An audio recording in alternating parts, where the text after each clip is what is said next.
আমরা দেশের জন্য কাজ করি, মুক্তিযুদ্ধ আমরা করেছি, আমরা দেশকে ভালোবাসি। সাবেক স্বরাষ্ট্রমন্ত্রী আসাদুজ্জামান খান কামাল, তার স্ত্রী লুৎফুল তাহমিনা খান ও মেয়ে সাফিয়া তাসলিম খান সহ 10 জনের দেশ ত্যাগে নিষেধাজ্ঞা দিয়েছে আদালত।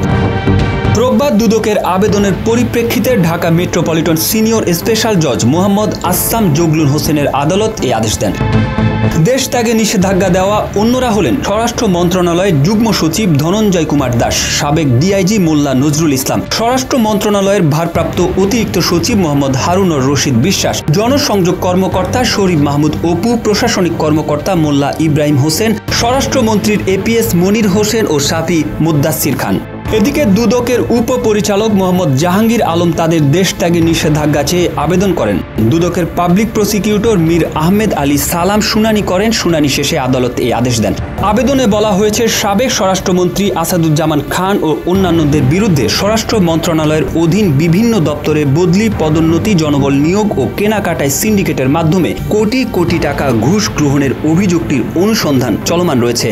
অভিযোগ সংশ্লিষ্ট ব্যক্তিরা দেশ ছেড়ে বিদেশে পলায়ন করতে পারেন বলে বিশ্বস্ত সূত্রে জানা যায়। অভিযোগের সুষ্ঠু অনুসন্ধানের স্বার্থে তাদের বিদেশ গমন রহিত করা প্রয়োজন। সত্য, বস্তুনিষ্ঠ ও নিরপেক্ষ দৈনিক জনবাণী।